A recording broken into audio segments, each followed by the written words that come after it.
We're recording, right? Yep. Let's go. Good morning, everyone. Welcome back to the pod. Matt, Kim, Peter, Saddington. What's up? What's up? Hope everyone's having a great day. It's been an interesting week, and welcome. Welcome. Yeah, things are happening around the world, aren't they? It has been a crazy world, and before we get into it, because as you guys know, if we start too early, the powers that be don't like it very much. We have to buy just a little bit of time. In the meantime, Danny from our Discord, who runs his own podcast called Latin Free Minds, and actually did an episode on that recently. Danny from Latin Free Minds sent us a new intro. Oh. So why don't we rock that real quick and Let's go. see what that is like. All right, let's go. Yes, I got a flex, I'm on 3 days. Hands on shade, you ain't seeing right. Chip on my shoulder, Frito legs. Yes, I got a flex, I'm on 3 days. Yes, I got a flex, I'm on 3 days. Freeze frame, baby. You ain't seeing right. Chip on my shoulder, Frito legs.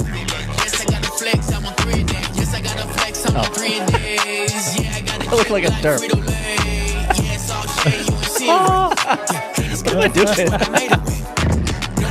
I've been humble too long, so I took over the game because you fumbled the ball. You said that you would do Oh man, these are the black hats. Should the black hats should have been hundreds of songs. Look good. I never said there was gonna be Willie. With Will. Nolan in the Lambo.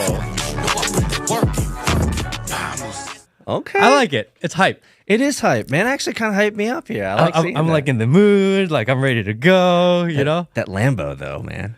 So Danny, appreciate you, buddy. Thanks for the video.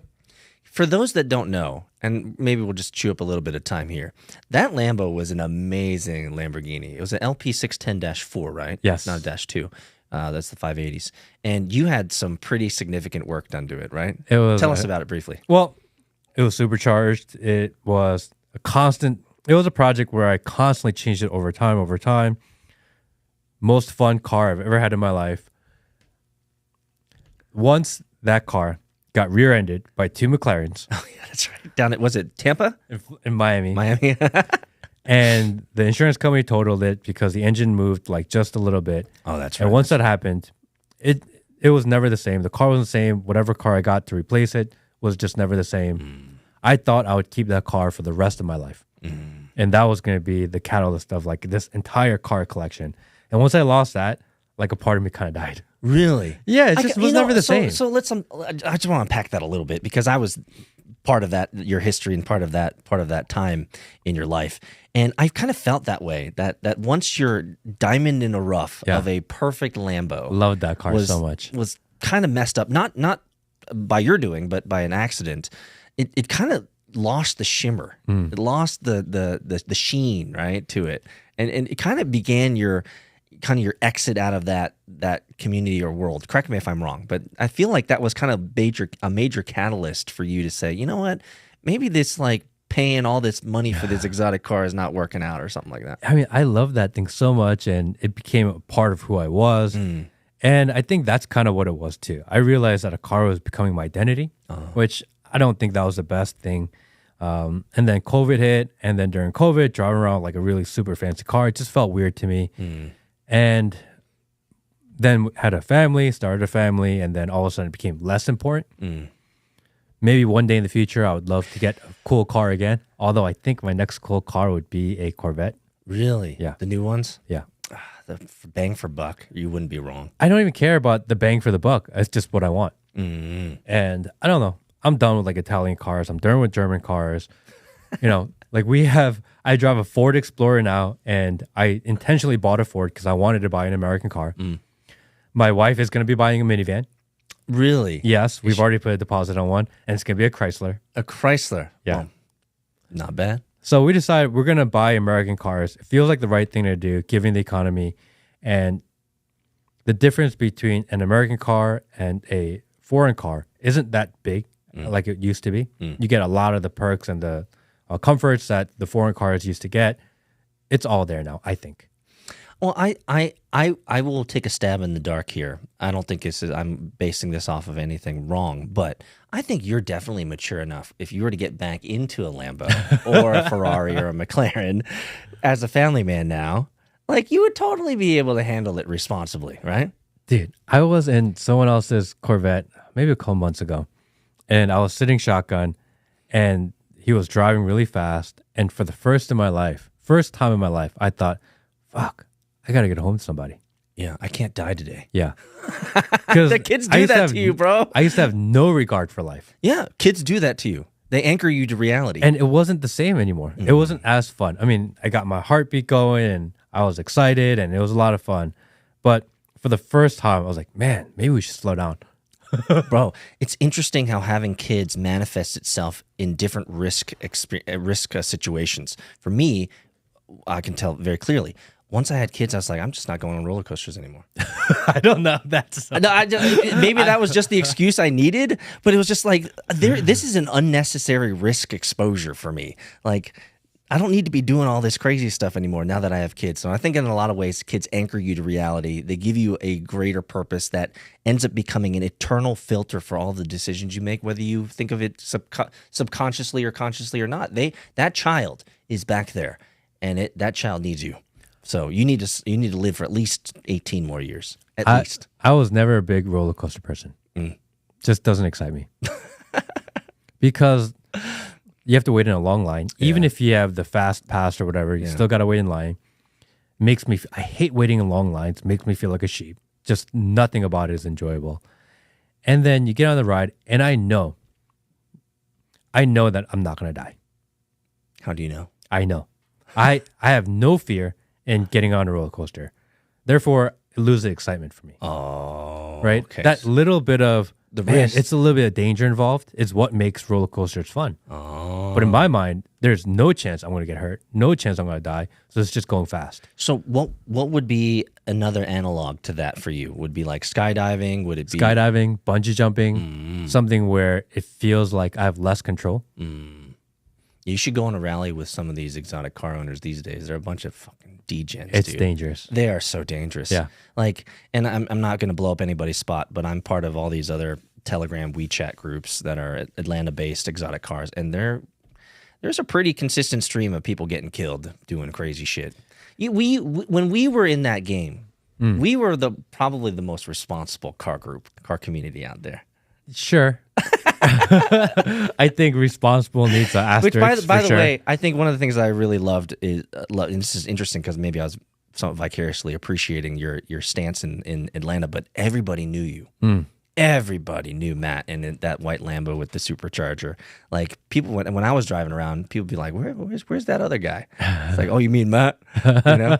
I mean, you were hot shit back then. So maybe we can get back to there. Who knows? Maybe one day, but I'm okay with where I'm at. I feel like my level of greed in the world has died significantly. I don't want like crazy things that I once felt like I did. I look for comfort. I look for security for my family, and things that seem extraneous. I don't know. It's just not as interesting to me anymore. It's odd to me that you would use the word greed, because that word has never come up in my brain in regards to you. So I find that odd that you would choose the word greed. Yeah, I don't think you're not a greedy person. No, but you have wants and needs, right? You have wants, your desires, fair enough, right? But greed, I think, is too strong of a word. I think if you want something that's you don't necessarily need, but you want it, but you don't have to want it. If you can buy if you're a girl and you want a bag, and if you want to buy a Louis Vuitton purse, which is $3,000, fine, I get it. If you want to buy a Hermes purse, which is $30,000, I'm like, oh, that's a little greedy. I'm just saying. I'm just saying. You know? I'm just saying. I ain't gonna say nothing. You don't need it. You don't get the 10x value on it. You know? I'm content with, and it sounds so crazy to say, oh, I'm content with Louis Vuitton. It's stupid. But to say I need Hermes at 10x of what it is, we don't need that in your lives. There are other better places to deploy that money. And someone will say, oh, but it retains value. Come on. I think you make a very good argument, Matt. I think you make a very solid argument for this. I'll just say that. I'm getting hot right now. I'm getting like sweaty. Shit. Why am I getting sweaty? I don't know. You're get in trouble when you get home. Not until Thursday. Shit. Ain't nobody talking about nothing till Thursday.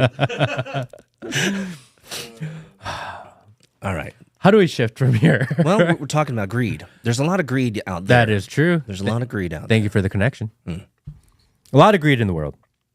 And there's a lot of people who want to take charge of the world, that want control of your life, that want control of land, want control of influence, want control of everything. And there is a small group of people fighting against it. I feel like we are one of those trying to fight against the machine, the narrative, the establishment, the powers that be that are trying to consume and take over our lives. I feel like we are trying our best to at least put up a stance. Would you put that in the category of fighting? I think it is. Because, like, I remember watching. Have you ever watched the movie Good Morning Vietnam? Or what was that? Robin Williams, and like he was a radio host, right? He was a radio DJ essentially. And the question, I remember broaching this question like 2 decades ago. But the question was, is he part of the fight as a radio DJ? And I remember having that conversation a long time ago with maybe a couple of friends or whatever. And we came to the conclusion that he's not part of the fight because he's a radio DJ. He's not actually on the ground, with the weapons, fighting the bad guys or whatever. He's just kind of an ancillary support mechanism for the fight. And so I wonder, with people who have podcasts and people who have shows like this, are they part of the fight? Are they part of the resistance? Or is that stretching those words too far?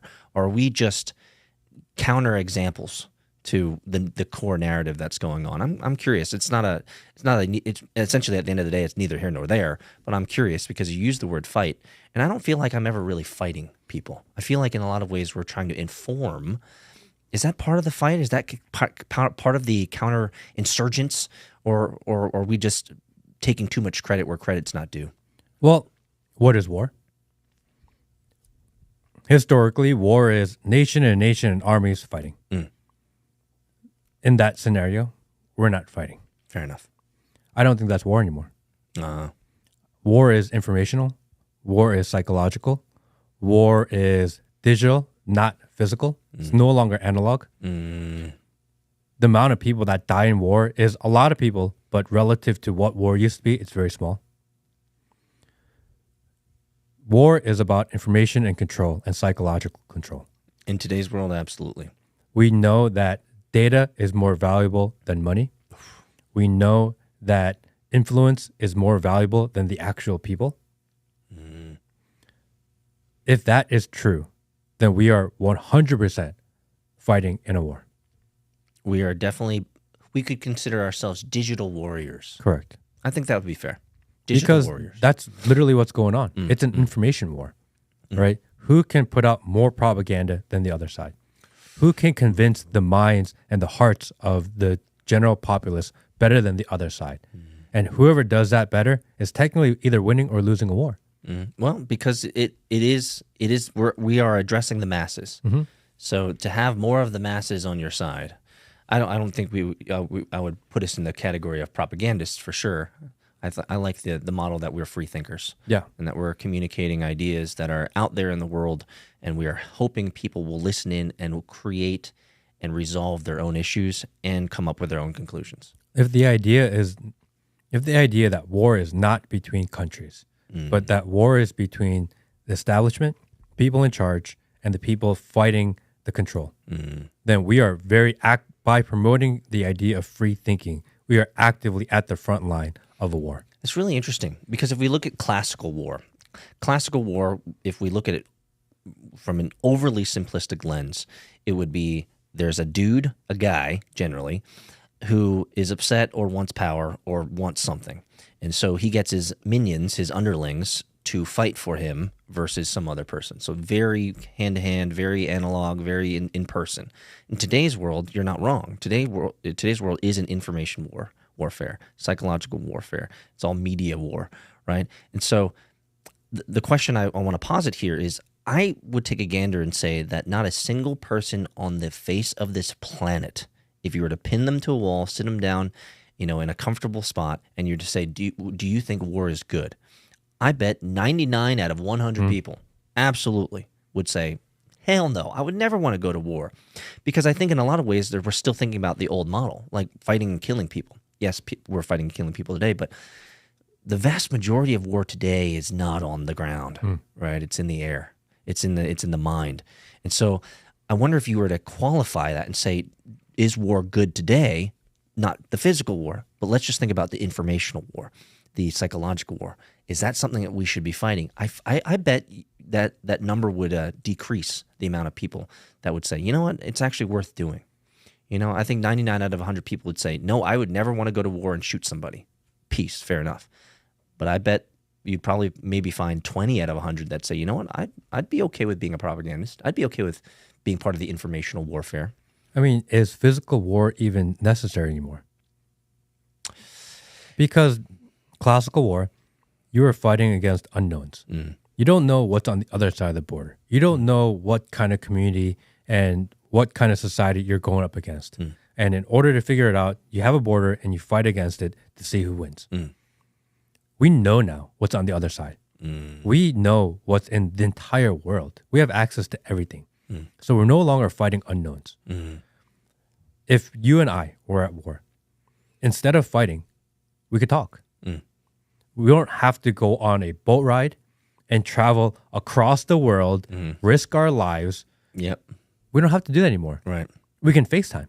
Exactly. I can fly my private jet and get to you in 3 hours, and we can sit in a neutral location and we can talk. Everything you just said is actually a really solid case for why we should almost never go to war. There is no excuse for actual physical war. So let me posit the question then. Why the hell? Actually, let's back up a little bit of context. Did you know? So you and I were born in the early 80s.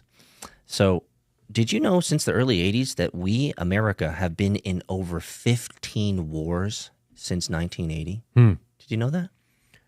Did you know that we were actually never in war? Ooh. Well, let me take your side. Correct me. Why are we never in war? Because you have to declare war. We've never declared war since World War II. The last time we've declared war is World War II. Aren't we still under maritime law, though, because of World War II? So weren't we always in war? These are all considered military skirmishes, military engagements. Really? They're not actually considered war because in order for the United States to go to war, Congress has to vote to go to war. Yeah, because, we like blowing up people without Congress approval. Correct. I get it. In order to usurp all of that, the United States has not actually been in an official declaration of war since World War II.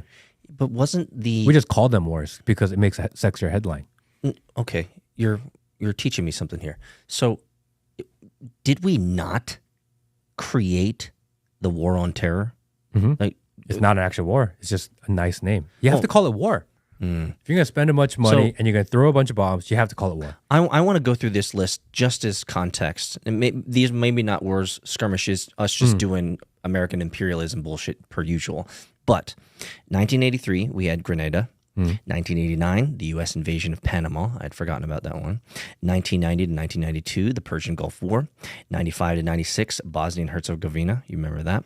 2001 to 2021, the invasion of Afghanistan. 2003 to 2011, invasion of Iraq. 2004 to present, we're still fighting in Pakistan. Apparently that hasn't been closed, mostly drone attacks. 2007 to present, Somalia and northeastern Kenya. 2009 to 16, Operation Ocean Shield, the Indian Ocean against Somali pirates. I didn't know that was like something that we're still doing. 2011, intervention in Libya, which we know a lot about. The Clintons successfully did that well. 2011 to 2017, the Lord's Resistance Army against Uganda. I didn't know that was, I've forgotten, I'd heard that one time, Lord's Resistance. 2014 to 2017, the U.S. led an intervention in Iraq. 2014 to present, U.S.-led intervention in Syria, and 2015 to present, the Yemeni Civil War, which is a Saudi-led coalition against America, and finally, 2015 to present, the U.S. intervention in Libya. So America, over the last 40 years for us, has been involved in a lot of weapons transfer, weapons usage, and billions and billions and billions of dollars for these skirmishes, these activities that we're doing. Maybe we're not calling them war. I'd love for someone who maybe is more of a war buff in the comment section to correct us if we're wrong. We're just free thinkers. We're trying to look through it, but we're not experts by any means. But clearly, America has a consistent. The point I'm trying to make is America clearly has a consistent behavior pattern of wanting to intervene. The word intervention was used multiple times there. Intervene in world affairs. So why is this? Why is this happening? If you're going to spend all that money, you got to test them, right? Oh, you got to test them somewhere. You got to use them. Yeah. What are you going to do? Right. Stockpile these forever? Oh, well, you got to use them somewhere. I mean, the sad part is that war is so profitable. Oh, yeah. For so many people. Yes. For the military establishment, it's extremely profitable. For politicians, it's extremely profitable. For all the logistical and infrastructure companies around it, it's extremely profitable. Yes. For banks, it's extremely profitable. Yes. For all those people that go in and rebuild a country, extremely profitable. Your Walmarts, yeah. All the media companies that give coverage to it, it's extremely profitable. For all the content creators who get to chime in and peanut gallery a war, it's extremely profitable. There's just so much money in war.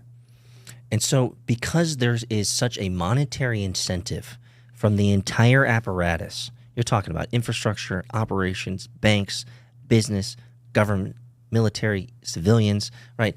This entire apparatus, there's so much money that can be accrued from war.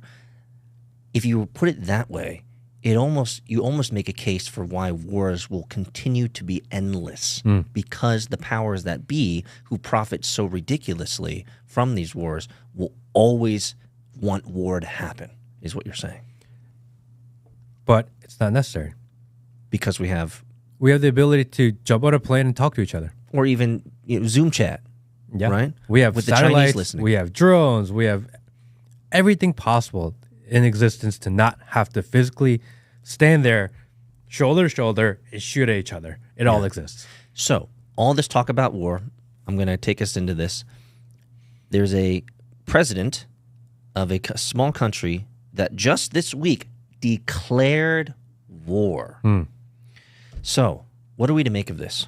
What do we make of this event that happened this week? So we have Palestine and Israel. Which, by the way, go back hundreds of years, the shit's been stank for a long time. And within Palestine, we're talking about a sliver and the corner of Israel called the Gaza Strip. It's a very small portion. Palestine is on one end, and the rest of it is on the other. In the between is Israel. Right. It's a really odd setup they have going. Well, yeah. And Palestine's land has been shrinking and shrinking and shrinking and shrinking and shrinking over time. There's a lot of chaos going over there. I'm sure by now everyone has seen the clips. Everyone has seen the video.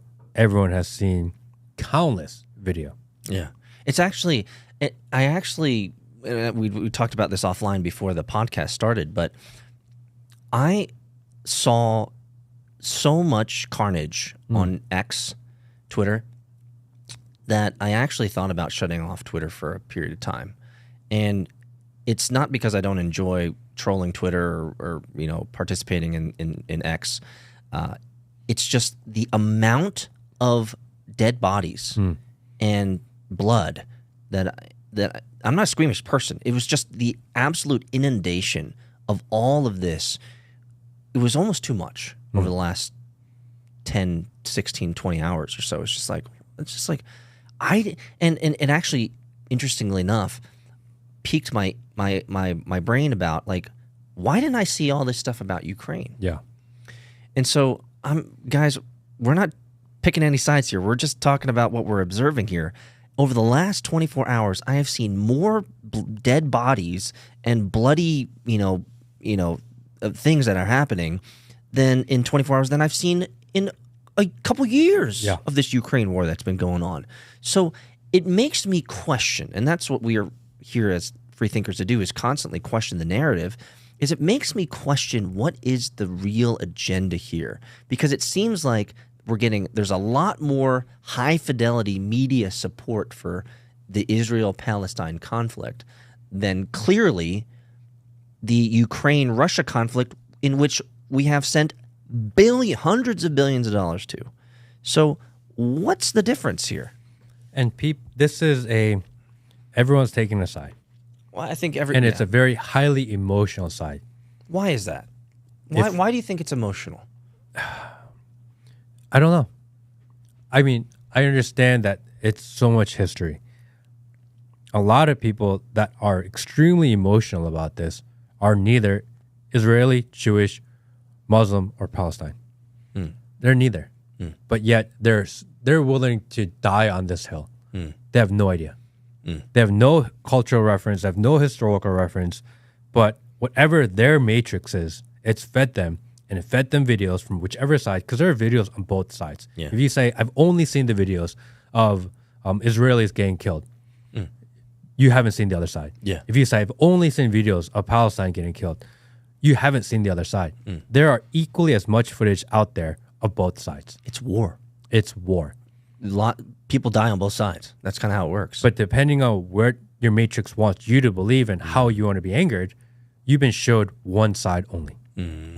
Trust me, if you take your time, there is death on both sides. Yeah. And frankly, there are probably 100 times more videos of Ukrainians dying and Russians dying than we'll get out of what's happening in Palestine and Israel right now, because of the not only the amount of time that has passed, but the amount. If you go into Telegram groups, have you ever checked out some of these Ukrainian Telegram groups, the war Telegram groups? Man, those guys are posting like war videos all the time. So what's great about that is you get to choose to go into a Telegram group and choose on your own to see all the blood and the gore fest. Twitter has just been inundated by, I just can't believe that, maybe I'm extracting myself a little bit out of the equation here, but I can't believe how much not safe for work gore I've seen in the last 24, 48 hours. Like, I felt like, is X supposed to be that? Is that what it's supposed to be? Like, because if let's say my daughter signed up, there's got to be a warning. It's almost as bad as when someone random, follows you and you're like, oh, I got 2 seconds. Let me click on that person. And suddenly you got a big dick in your face. Yeah. Right. In this, there's not even a click. It's just like I'm scrolling home and suddenly there's this half naked lady who's got a bullet through her head and bullet through her side, bleeding out. She's clearly dead. And I'm like, I don't need to see this right now. It's like fucking 10 o'clock in the morning. So I don't know. It's been a little shocking over the last 24, 48 hours, the amount of gore fest that I've been privy to. And I don't know if it's psychologically healthy for people with, let's say, weaker minds that might take that and it might galvanize them, or it might get their blood rushing, blood moving towards some type of maybe activism. I don't know. It's just, there's a lot of negativity on the X right now, and I'm thinking about just closing it down for a little bit because it's just too much.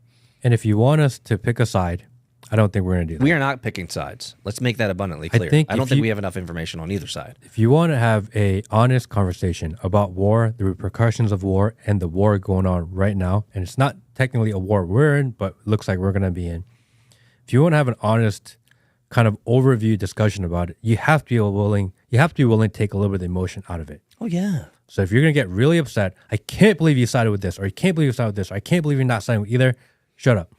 We have to be able to separate yourself from that in order to have logical discussions. If you're going to get emotionally charged every single time you see a video of death, this is what they want you to do. So let's set a baseline so that everyone that's listening, whether on podcast or video or wherever you're seeing us, let's set the baseline. You and I both have a shared understanding and agreement that war fucking sucks. Yes. And we should, if we at all costs possible, not have war. Correct. Right? Because war, I can't think of a good thing that ever comes out of war, right? And so we both believe that peace is most likely the best result. We want to move towards peace. Now, do we have all the answers? No. Are we seeing money being sent to support both sides? Yes. Are there rumors of other entities, other terrorist groups, other countries getting involved? Is it going to end up with this big conflagration of potentially World War III? Dare I say it? I think there's a lot of political pundits out there, and there's a lot of talking heads that actually, I believe, want this to happen. Yeah. And why do you think that is? Is it because they have masters? Right now, there is an establishment group in charge, right, that we have been compliant to for the last 2-3 years. They're almost doing whatever the hell they want. They have ultimate power. They have the media, they have the people, they have the cities, they have power, they have the money. They have all the check boxes currently. There is this movement amongst the people to get rid of them. There's a movement of the people to push back. We know that Joe Biden is not really in charge. We both agree on that, right? Yes. He's not physically in charge. He's just there to be the placeholder. Yes. But they like him being the placeholder. Yeah, he's a perfect sock puppet. Yeah. Like, oh, blah, blah, blah, and they're like, oh, look, how funny. And then it just takes the pressure off. Yes. They like him there. They don't want him to lose to a guy like Donald Trump. That would ruin their plans. They're working unfettered. They can do whatever they want right now. Do you really want a guy coming in, poking around, and getting people riled up? That's the last thing you want. In the history of the United States, you don't change presidents in time of war, of active war. What are you trying to say? You don't. If it's the final card in the pocket.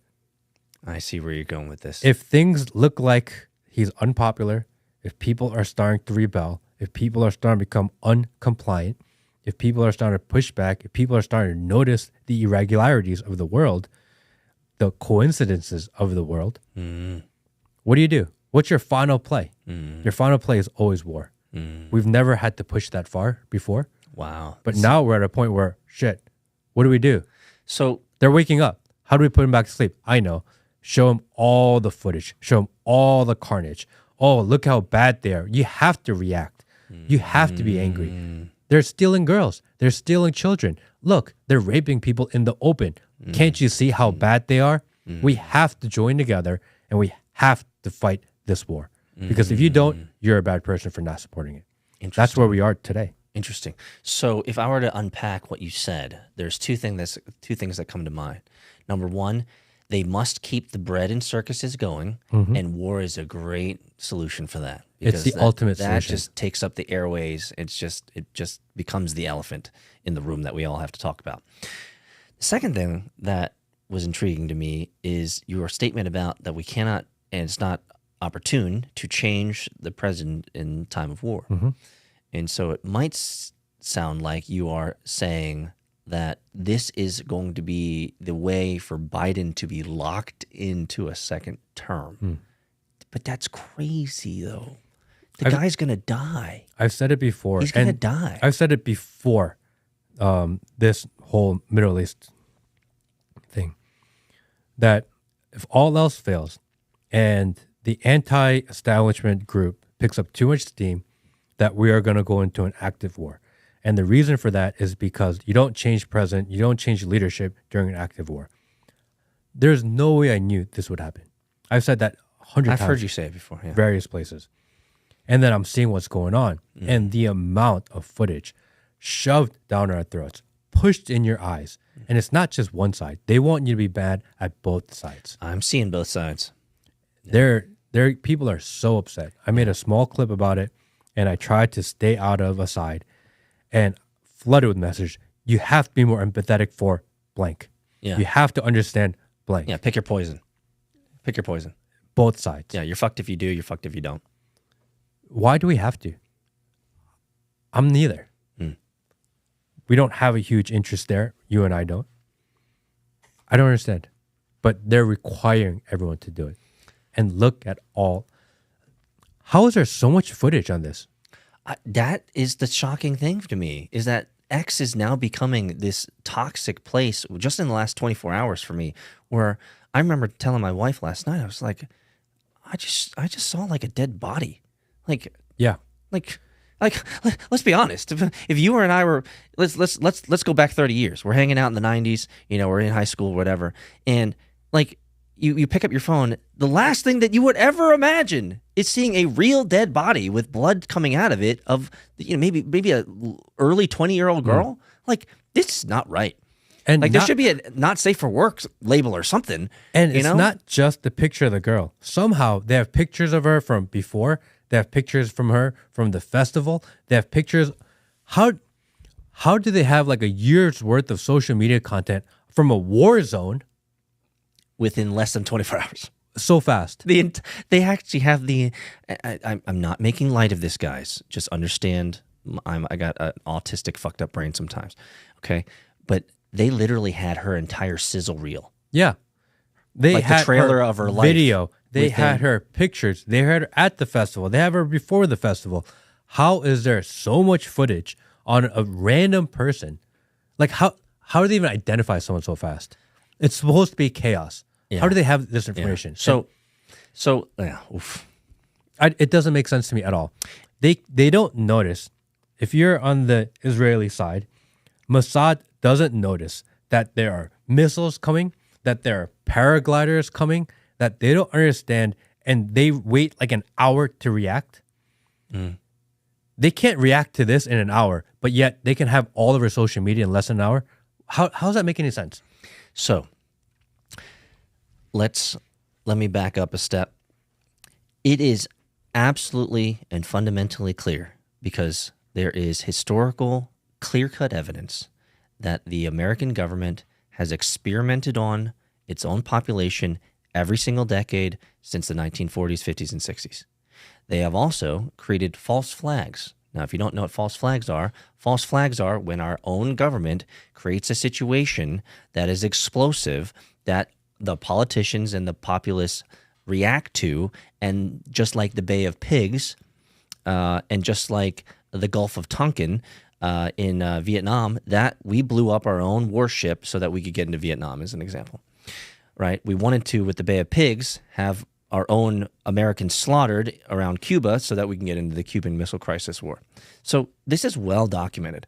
And conspiracies aside, it is fundamentally clear that our government generally doesn't have our own population's best interests in mind, and they're willing to experiment on us. They're willing to kill us. I might sound ridiculously harsh for me to say that, but the reality is every single government in the world is willing to sacrifice its own for the greater good and the greater purpose of these few men that are in power. So, with that laid out, the American government has done evil things to its own American people. Agree? Correct. Okay. Do you think we are the only country in the world that does evil to its own people? You would be a fool to believe that. And so it might make me sound just ridiculously incredulous for all those zealots out there who are like, you need to pick a side. I'm not choosing a side. I'm trying to look at the larger picture and say, isn't it odd that there are really distinct patterns of things that governments do to get people into war and to spend more money in the war machine? Could, and maybe just this statement could get me in hot water, but it is what it is, could this Israeli-Palestine issue that has been happening for decades, for hundreds of years, could this just be another substantiation, another instance of governments allowing for evil to happen so that they can do more of their agenda? Could this be one of those things? I don't think people want to chew on that. I think they'd rather say, like, this side's bad versus this side's bad. That's so much easier than saying, maybe the puppet masters up there are the ones that are stirring all this up. Is that out of the question, Matt? Am I going too deep? We know the importance of words, right? And when they put certain words out into the world, it's specific, it's intentional. How many times have you heard or seen someone say, this is Israel's 9/11? I've seen that phrase plastered over the internet. Yes. It's almost, they're saying it almost in a mocking fashion. Because what do we believe about 9/11? What do a lot of Americans believe about 9/11? as time goes on, we're like, that didn't seem right. In the beginning, we're like, oh, damn it. I can't believe they attacked their buildings. Everyone was upset. Everyone was mad. Everyone was ready to go to war. Absolutely. At whatever cost, someone needs to pay. And you know what? We don't even care who pays. We need an enemy. We all go around the idea that we need to go to war. We need to fight. We need to spend our money. And it doesn't matter how much it costs, no matter what, someone needs to pay. Yes. They used that exact same example to talk about this. Yeah. It's not an accident. So it's intentional. The question is it irony or is it satire? That's the question. Is it ironic and, it is what it is? Or is there satire baked in because the powers that be are laughing at us? I think they're always laughing. Yeah. So a short story, super short. There's a guy named Colin. I won't give you his last name, but there's a guy named Colin who I went to university with and when 9/11 happened. And within a year, he had signed up for ROTC. I mean, he completely joined the war machine. And he was one of many, and I only have one personal example. His name's Colin, but I know of many that were galvanized because of 9/11 to join the military and go snuff out the evil ones, right? And that is a very extreme reaction to something that we have now found out 2 decades later, that maybe some of the stories around 9/11 are really inconsistent. There's a lot of really intriguing coincidences. And which I think is always the smoking gun, and it's not a literal smoking gun, but to me, the smoking gun of almost every single terrorist or a major event like a 9/11 is the fact that we never fucking see the video. Like, I think that tells me that there is clearly, in the right definition of conspiracy, a conspiracy. Because if we have cameras everywhere now, and when we still don't know who the Vegas shooter is, for example. Which we just passed the anniversary. This is what, 5 years deep or something like that or whatever? 3 years deep? I don't remember. Right, so Vegas, we still don't have videotapes. We still don't have videotapes of the mass shooter. I think it was in Tennessee. With the Trans Manifesto. Where's the manifesto Where's the manifesto Where's at? the manifesto? We have the most highly secure building on the planet, the Pentagon, and we only have one videotape that has 4 frames of a plane crashing into it in 9/11. I mean, we live in this matrix world, this surveillance world, but everybody forgets about how much surveillance we have when a terrorist attack happens. It's like, it's mass surveillance. They can see everything that you're doing. If you're in London today, if you spend 12 hours in London, the average person will pass through over 300 cameras. Like, if you go to work in downtown London, you're on 300 cameras in that day. Like, so we have all these cameras everywhere, but if there were to be an explosion in downtown London, suddenly all those cameras were forgotten about. Yeah. So it's fascinating to me that we live in a world of deep surveillance, but at the same time, with all these interesting events that happen, we never get the footage. And sometimes when we get the footage, like bringing us back to this Palestine-Israel conflict, we're actually getting the opposite now. We're getting inundated with footage. And the question is it propaganda? Is it real? Is it set up? Or is it Mid-Journey? You had the AI guy come on. Like, it is almost impossible today to determine whether someone's actually real or not. So I always deferred to the question instead of taking a side. And I think you are too. I think both of us are in this situation where it's like, okay, Israel, Palestine, war going on. Emotions are hot. People are taking action. People are getting mobilized, right? We're hearing about 300,000 people or 300,000 soldiers or whatever, 100,000 soldiers from Israel, getting lined up, getting ready to go to war. Like, I feel like we should pump the brakes a little bit here. Or is maybe that's just me. What do you think? The Navy is heading there. Yeah. We have ships heading there. Yeah. We are on full alert. If this were to become a thing, which we are looking like it's going to happen, I don't like it. Oh, this just doesn't end well. It doesn't end. We've let in. Will said it best. This entire situation stinks, doesn't it? We've just let in 7 million people into this country in the last year. No idea where they're from. They're not just from South America. They're from all over the world. They are all over the country right now. Wait a minute. And we've put them, our government has systematically placed them in cities all over the country. What are you talking about? CNN told me that that's just women and children that are migrants. They are literally everywhere. No clue where they're from, no clue what their agenda is, but we've put them in we've almost created sleeper cells in every major city. Matt, CNN told us that it's just women and children coming across the border into America. What are you talking about? They're not a risk. Last week, Joe Biden and Secretary Mayorkas, they decide they're going to start building the wall. Why? Why would they build a wall against women and children? Because walls are no longer racist. So they're going to build this wall after they let everyone in. And as soon as they say we're going to build the wall, now we're in war. As soon as they say that we're no longer going to fund Ukraine because Congress literally shut down for it, they kicked out Kevin McCarthy for it. As soon as they say no more funding to Ukraine and the American people are like, yes, we're done. No more funding war. As soon as that happens, everyone's like, we need to fund more war.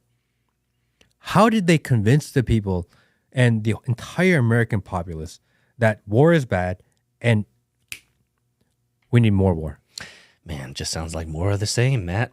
It happened so fast. Literally 2 days. Yes. It's not even a month. So I have a question. I actually connected those dots very early in this whole war thing that's been blowing up over social and all over the news. One of my first connections I made was, didn't the Republicans kind of just have a major victory by kicking out the speaker? Does this mean that they're kind of on a roll and they're going to start making change? And oh shoot, now we have a war to deal with. So maybe you should stop worrying about the Republicans and what they're doing. More war. So do you think it's a part of the distraction? It's part of the plan? It's part of the strategy? So that if the Republicans aren't making any solid ground or any positive movement, that this war is the distraction away from that? How smart are these guys is really the question. Man, they're playing 5D chess. Because we think, okay, idiots are playing 2D chess. No, they're playing 3D. Okay, fine. We have ideas. We're thinking for ourselves. We're playing 4D. And they're like, well, we're playing like 60. There's so many steps ahead of us. How much of it is real? How much is manufactured? How much of this was planned? No idea. So I never saw this coming. This is so out of nowhere. Yeah, I didn't see it. I woke up Saturday morning like, what the hell? Yeah. You got to be kidding me. Yeah, and then Sunday was just blood. It was gore fest all over X. It was just like, what is going on this Sunday? This is the Lord's Day. You know, you're streaming through X and you're just like, people dead, people dead, people dead. It's like, bro, what has happened here? So I find it, the timing is really odd. Can we both agree on that? It's coincidental. Could be a coincidence for sure. But didn't we just unlock $6 billion or something like that to Iran? To Iran. And from what I read, I think it was the South Koreans that had it locked up. Did you hear about that? Yeah, I heard that too. I don't know why. Why would the South Koreans have that money locked up, bro? I have no idea. South Korea. Come on, think about yourself, man. If you got $6 billion hold up, you should put that into South Korea. You don't need to give that to Iran. Low yield interest. Seriously, put it into Bitcoin or something. That's a lot of Bitcoin that you could get. Shit, man. All I know is that the timing of this war is really odd. There's a lot of inconsistencies from what I'm seeing. I don't think anyone's going to get a full picture of this until we at least have a couple weeks, maybe even a month pass. And by that time, we might be beyond the point of no return. That is, I think, the scariest thing that I'd like to unpack with you a little bit here is what would World War III look like for America? If I can take a little bit of a context from history, the last time America truly economically benefited from war was World War II. We were completely galvanized. We moved the women into the workforce. You can say that's a good thing or a bad thing. But there was a common thread, right? People died in Pearl Harbor. Whether you consider that a false flag, whether we should have known that that happened or not is another discussion. But America came together. You had 12-year-old, 13-year-old, 14-year-old boys who were faking their transcripts, faking their birth certificates so they could get into war, right? You've seen those pictures of these 16-year-old boys fighting over in Germany, right, and fighting over in Japan. Like, it was a different time back then. Our economy was actually boosted in a net positive because of that, and we ended up creating the boomer generation, right, who grew from that growth, that win, because America and the Allies won the war, so we got all the spoils of war, we got all the benefits, we got to tax Germany out of the ass, we got to ruin other countries, et cetera, with our economic policies out there because we won.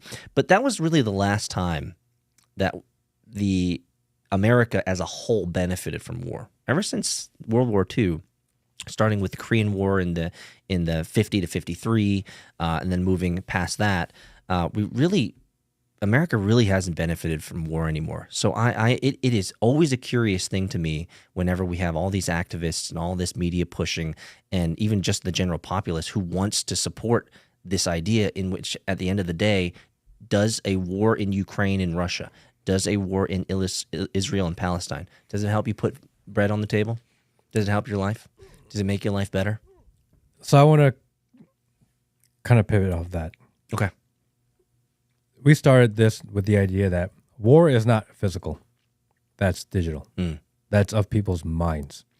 If you want to be an influencer and you want to have a page that attracts a lot of people, then you go out there and maybe you rent a Lamborghini and you get onto a fake private plane, right?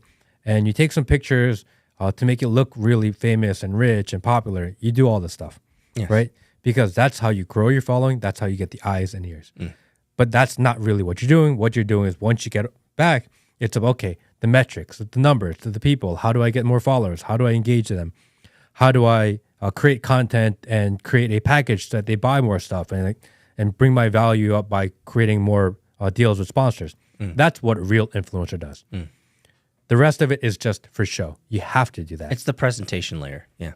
In war, not a lot of people die. Not that many people die. And please, I'm not discounting death. But if it's comparing it to World War II with millions of deaths, right now we're at 1,000 people dead. Relatively speaking, it's not a big difference. I mean, it's a very big difference. But you need the pictures of war to galvanize and get moving the digital side of it. You can't say, hey, we're in a war and show no war. People are like, no, you're not. We're in a digital war, are we? We don't believe you. Maybe that's... You need the images. Maybe that's why we never saw a lot of video footage out of the Ukraine-Russia war, because then we would actually put money to death. When you don't realize how much death is happening in Ukraine, have you seen the statistics? They're horrible. Yeah. It's like 80 out of every 100 Ukrainian men who've joined the war are either dead, injured, or incapacitated. Are they not showing it because they're losing? That could be the point, is that we are dumping all this money into this war, and if we actually showed the realities of it, people are like, what the fuck? I didn't sign up for this shit. Like, we're like clearly losing here. Why would we continue to throw the money when we're losing? It's like, it's a bad deal gone sour. Like, months ago. Probably should stop sending money. But if we look at the other side with Palestine and Israel now, videos, whatever you want, all over the place. And so maybe that's the other side of the coin, where it's like, we can send money because people are actually seeing it now. And they can see like, oh man, my money's going to go to the right thing, whatever that means, right side or whatever that means, right? So maybe that's the play. People say that the military-industrial complex, the media-industrial complex, and the health-industrial complex all benefit from war. Could we take a step out of that and say, everybody knows that these three entities benefit from war, what's to say that they don't actually just start the wars? I mean, come on, let's be honest. Like, if you have this much power and you make billions and trillions of dollars off of war, the only logical step is, you know what? I should manufacture war, because that's how I make more money, right? Why would I wait for someone to get pissed off? Why don't I make someone pissed off, right? I think we're in the world where truly, and again, maybe we're dipping our toes a little bit into conspiracies here, but I truly believe we live in a world today where wars are manufactured. Yes. They don't just happen. Because if you talk to any American, any Israeli person or any Pakistani or anybody across the world, Japanese, it doesn't matter. Pick a person and you were to sit them down and say, hey, do you want to go to war today? They'd probably look you in the eye and be like, no. Not today. Not today, and probably not tomorrow. So I find it fascinating that we actually get into wars because most people that I talk to don't want to be doing any of that shit. Probably because there's no profit motive. All right, another premise then. Are we actually actively in war and we just don't know it yet? So I don't. Let me give you my thought experiment. The Red Hot Chili Peppers have a song that said everything is created in a Hollywood basement. I think they're not wrong. And we've seen that our media apparatus, CNN, Fox News, MSNBC, CBS, BBC, they've all been caught with their pants down, making up stories, faking videos, and using old videos to apply to current situations. I just saw them do it this weekend. Yeah, I've seen a couple of those too. Like they're shooting off missiles. No, that was from 3 years ago. Yeah. Yeah. So that building's falling. Oh, that was 2 years ago. That was 2 years ago. Yes. So let's go super off the deep end. The super off the deep end is nothing's happening. None of this happened. There was no festival. Maybe there was. But how would you know? It's true. How would you know? How would you know? Citizen in New York City that is now posting new flags on your Twitter account because you stand with fill in the blank. Or that person in Alabama or LA or Detroit or North Carolina or Miami or Atlanta. How do you actually know what you done seen is actually happening? And are we seeing the same thing? I know we're not seeing the same thing because if I go to my wife's Instagram page, her matrix shows her Hermes bags. I don't look up that shit. Sorry, I'm putting you on a blast. Seriously though. Matt brought it up, by the way, earlier. So in the last 3 months, 6 months, we've had a enormous amount of cyber attacks. Oh yeah, more than normal, and we always have a lot. But in the last 6 months, we've had the casinos hacked. We've had the military hacked. We've had I'm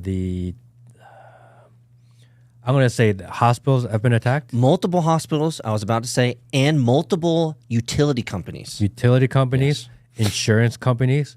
We've had Johnson Controls, which is the biggest building automation company for all of military and government. Oil pipeline companies. Yep. Oil pipeline companies, logistics companies, Estes, FedEx, they've been recently hacked. Yep. And 23andMe was recently hacked. Ooh. They took all the people's DNA data. It's on the dark web. Have you done it? 23andMe? No. Yeah, don't spit in that cup. They're going to create clones of you, bro. Well, someone took all the DNA data. Yeah. So now they can clone everybody in America. There are hackers out there that have literally gone into every... Are you sure that's not who you think it is? No, it says potential spam. Are you sure? Yeah. Should you take it? No. Okay. Just a hint. We're waiting for an auspicious call from a very famous person. Like, I feel like I'm Neo, and I'm waiting for like the Morpheus call. Yes, exactly. Yeah.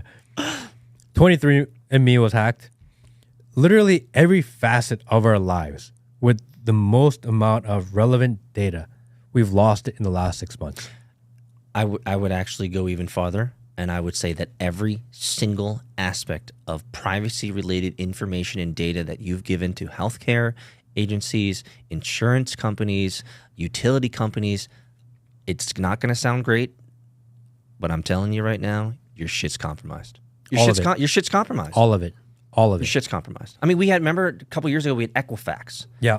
Hundreds of millions. There's only like 330 million people in America, right? So, like, your shit's compromised, bro. So all information is gone. Whoever has access to information has all of it now. Yep. They know how we operate, what we buy, how we travel, who we meet with, how we spend our money, all of it. What we watch, what we do, how the buildings open, how they don't open, who works for who works for where. Literally every aspect of our life is on the internet for someone else to consume and look at. Yes, and it's for a price, too, on the dark web. For sure, that's happened. We have a government who is spending unlimited money on wars. And we have a new opportunity to spend more money on wars. We are actively going to go into war. We have an establishment in charge that does not want to relinquish control. No matter what happens, they will do literally anything in their power or above their power to retain control of our lives, retain control of the government, retain control of the world, retain control of the entire populace. We know that's true also. Doesn't that mean we're actually in war? This coming from the guy 40 minutes ago told me that America actually hasn't been in war. We just don't call it a war. Yeah. Well, it's an information war. Yeah. Right? It's And a then they psychological say, war. we want to spend more of your tax dollars. So do you know what? Here you go. Here's some death. Hey, Will, can you do something for me real quick? Can you just go to CNN? I want to see what's on the front page. Go to CNN, go to MSNBC, go to Fox News. Let's see what the legacy media is pushing Yeah, today. and go to AP News. Let's go to those 4.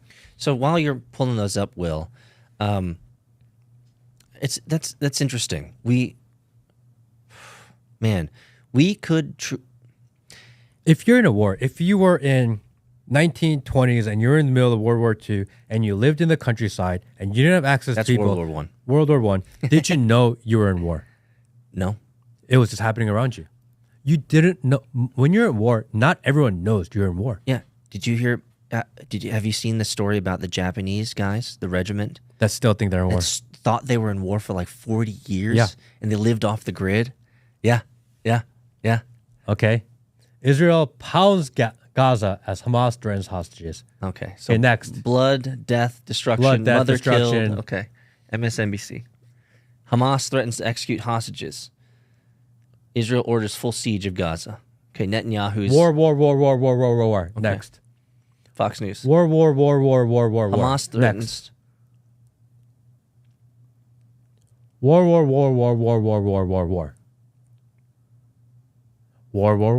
War. Man, it's almost like they're aligned. They want this to be the only thing you think about right now. Is it? This is the only thing that's happening in the world. And although it's not close to home for you, this is the most important thing you need to care about. You need to be emotionally charged about it. You need to fight your neighbor who disagrees with you. And while you guys are all infighting, we're going to do whatever the fuck we want. Exactly. That's exactly what's going on. A nation divided. People are dying. It sucks. I'm sorry. But we can't neglect everything else in our lives, everything else going on in the world, and just give in to what they want you to see, which is, hey, look, death, war. So let's go to some praxis. What is, Matt Kim, what is a free thinker to do in a situation like this? You got to turn it off. I think so. Because you know what's going on. What is consuming more going to do for you? So let me ask you this then. What if you are of the disposition, personality, and character that you just feel compelled to help? What is a free thinker to do when you feel compelled to help, but clearly nobody has all the answers and nobody has all the details? What do you do when you have a bleeding heart and you want to help? What do you do with that? What do you do? Do you pick a side and suck it up? Or what's the recompense here? What's the response need to be? The mature and adult response need to be to things like this. War is bad, no matter which side you're on. Killing women and children are bad, no matter which side you're on. Man, it really That is bad. It doesn't matter. If you're saying, oh, they're killing all of the Jewish babies, great. They're killing the other ones too. Both sides, we need to figure out how to not kill each other, not fight each other. There are ways to do it. Weak leadership creates these types of situations. We've had extremely weak leadership, and all of a sudden, there's war everywhere. Everyone's fighting. Everyone's going into a border because they see a wall, they see a fence, they see people. They're like, doesn't matter. So you brought up something. It was a very short comment, but we didn't expound on it or unpack it a little bit. You talked about these 6-7 million people that are flooding into America. I keep telling you that CNN keeps telling me that it's just women and children. And, the mainstream media continues to remind us to not believe our eyes, because what we see are not women and children. We see middle-aged fucking men who look a fighting age. And that's all that's streaming across the border. So are you of the opinion, Matt, that we in America stateside might be moving into this as well, because we have 7 million people that we don't know who they are, and they're all middle-aged men coming into America? Are you telling us that we need to be concerned about this in the future? 99% of them could be amazing people. But if you let in the 1% that are slipping through if there's 1% of bad guys slipping through with 99% good guys, we have a lot of fucking bad guys in this country. Matt, no idea where they are. Just no idea where they are. doctors and lawyers. Yeah, a lot of doctors and lawyers and coming engineers. in. Yeah, that's right. That's right. That's what they keep telling us. We have no idea who they are. We have no idea where they're going. And we as a populace and our government has taken them from the border and strategically placed them all over the country. You know what? As weird as it sounds, I didn't bring this up in another topic that we were talking about a couple weeks ago, but as weird as it sounds, and I know Texas would hate hearing this, especially if you're from Texas, it's better to just keep him in one place. Yeah. Why did we... I don't know. Why did we spider vein them out? Whose great idea was that? Let's just spread them out evenly throughout all the country, so that every single city is now at risk. Whose great idea was that? We have towns. We have stories. You guys can look it up. Stories where more immigrants are being bussed into these towns than actual population that exists there right now. Let's put them into New York City. Let's put them into Chicago. Or let's put them into the financial center. Let's put them into the government center. Let's put them where all the healthcare is. Like, why? A lot are coming to Atlanta. I know. A lot. Because you have to go everywhere. If that's the plan, if there's a master plan to it, of course they come here. So tell me, let's cheat code our way to the final boss. What's the final boss here? And why shut off the border? Yeah, what's the final boss? Like, are the people that need to be in already in, and therefore now you don't need to let people in anymore? Because actually letting people in is inconvenient. But now that you've been able to sneak in the people you want to sneak in, now let's cut off the border. Like, why? The timing is so weird. Why all of a sudden say we're going to shut off the border now and we're going to build the wall and do all of this right at the same time a new war starts? Why?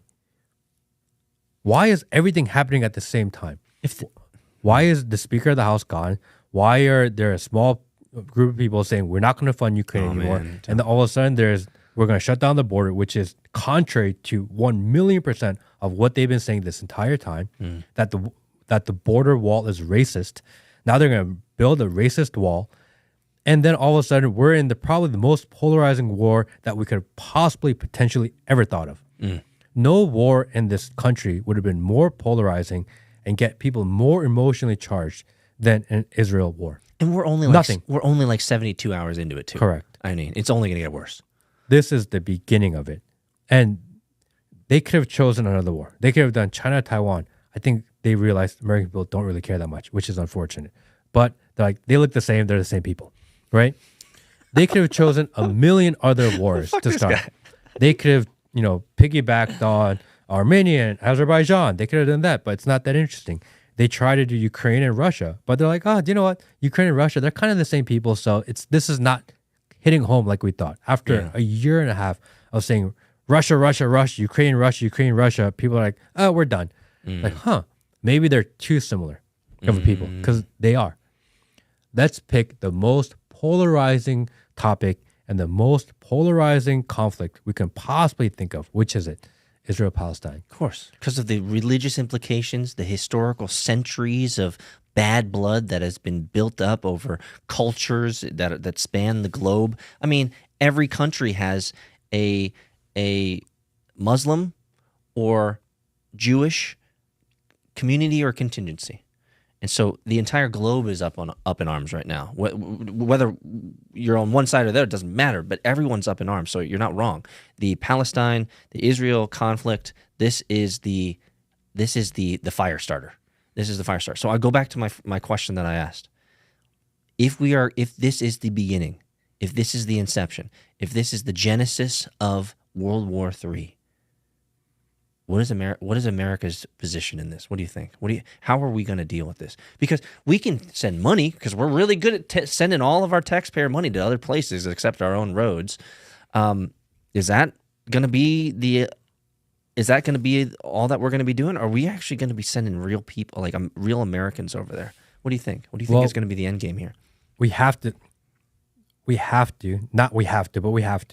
send real soldiers to war, right? Otherwise, how can the governments and how can the establishment say we're in war if we're not sending soldiers to war? Why can't we just create fake videos of us blowing people up? They're going to send people to die and sacrifice them.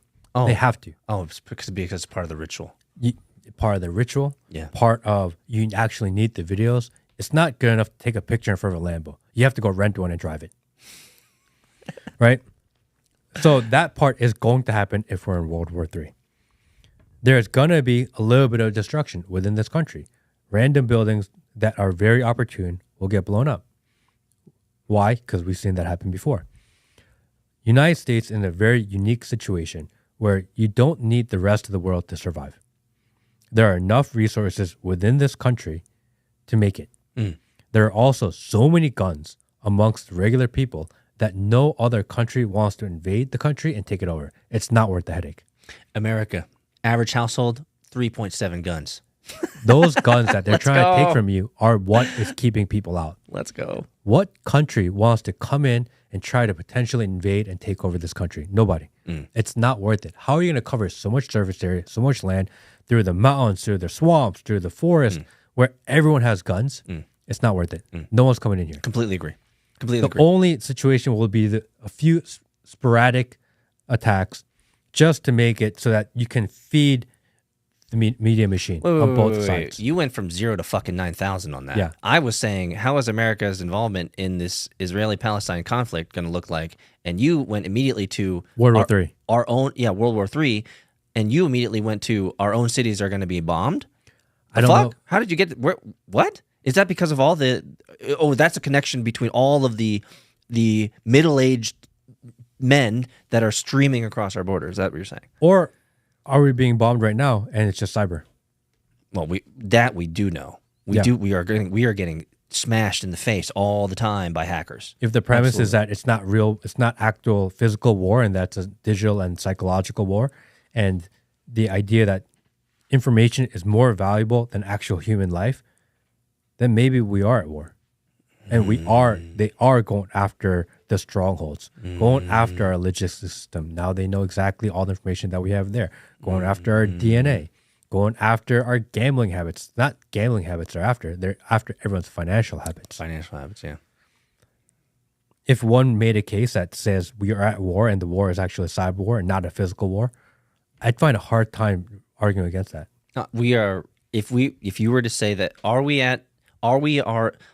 in an intelligence war, an information war, a security, cybersecurity, and psychological war? I would say 100%. Those 4 categories, we are constantly at war.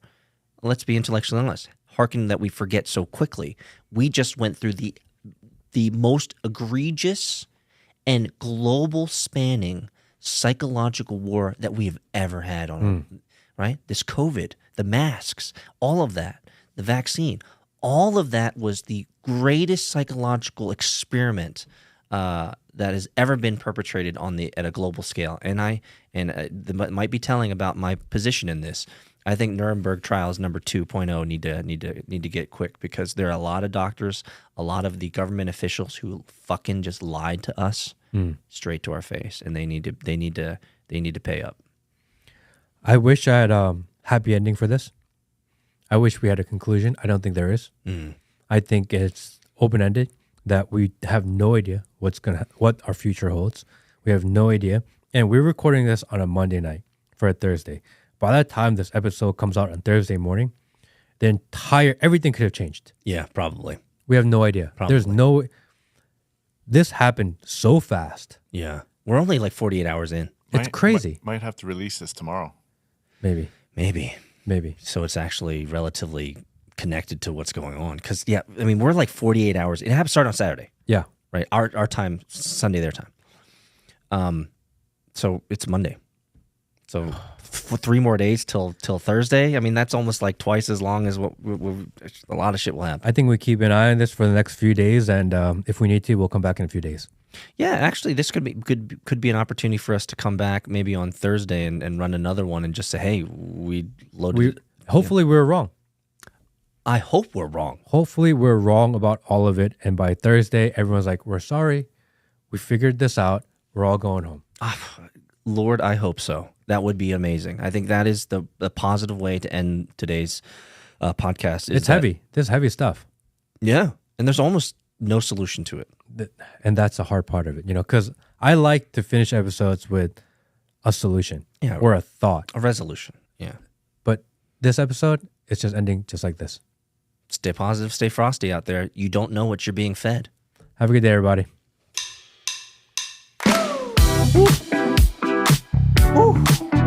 I think